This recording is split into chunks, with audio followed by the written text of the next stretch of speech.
les gros porteurs ne sont pas actuellement une priorité pour la Russie, car la connectivité régionale du pays d'Ouest en est peut théoriquement être maintenue avec des avions à moyen rayon d'action, qui utilisent les centres de transit de Novosibirsk et de Krasnoïarsk. Néanmoins, le développement d'un avion long courrier national reste important d'un point de vue stratégique, car seuls les États-Unis et l'Europe disposent actuellement de telles capacités. En outre, la Chine s'efforce de pénétrer ce marché. À l'heure actuelle, la Russie ne fabrique pas d'avions bimoteurs long courrier ni de moteurs adaptés. L'IL-96, développé à l'époque soviétique et doté de 4 turbosoufflantes, a été le dernier projet d'avion gros porteur.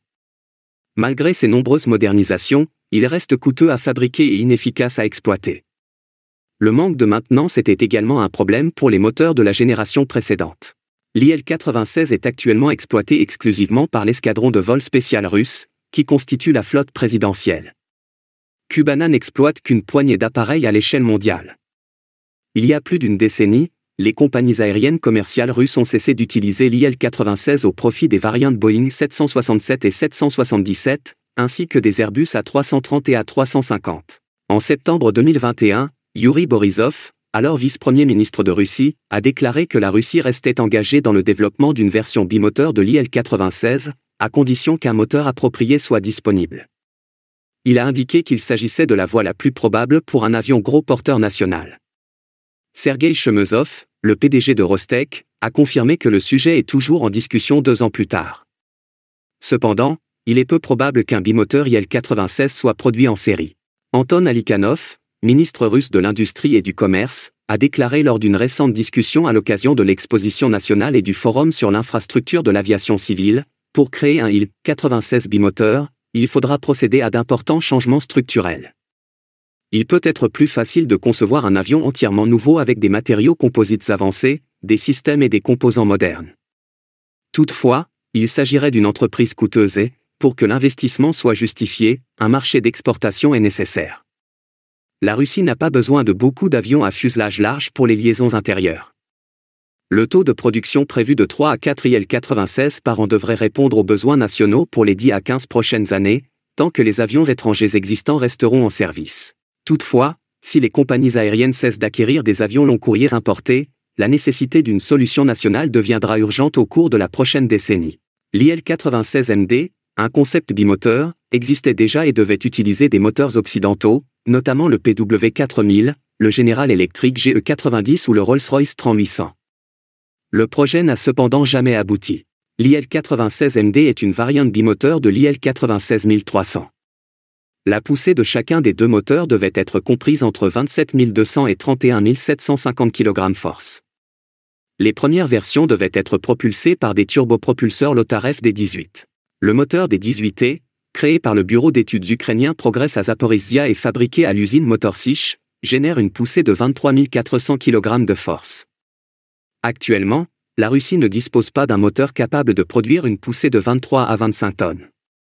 Le PS-90A génère une poussée de 16 000 kg de force, tandis que le PD-35 est actuellement en train de tester un générateur de gaz et de fabriquer un démonstrateur de moteur. L'avion de transport lourd AN-124 utilise le moteur des 18T comme système de propulsion. Ce moteur fait actuellement l'objet d'une modernisation complète et approfondie, et toutes ses pièces détachées sont fabriquées en Russie. Voyons maintenant un peu plus en détail le projet Ilyushin IL-96MD. La version MD est une variante remarquable de l'avion de ligne IL-96, qui se distingue par l'utilisation de 2 moteurs Pratt & Whitney PW4082. En 1997, ce moteur a franchi une étape importante dans son développement et son acceptabilité sur le marché international de l'aviation lorsqu'il a été certifié aux États-Unis.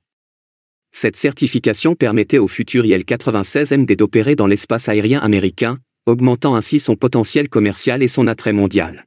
L'IL-96MD était capable de voler sur de longues distances, avec un rayon d'action typique d'environ 11 482 km avec une charge utile, et avait une vitesse de croisière d'environ 830 km/h en termes de performance.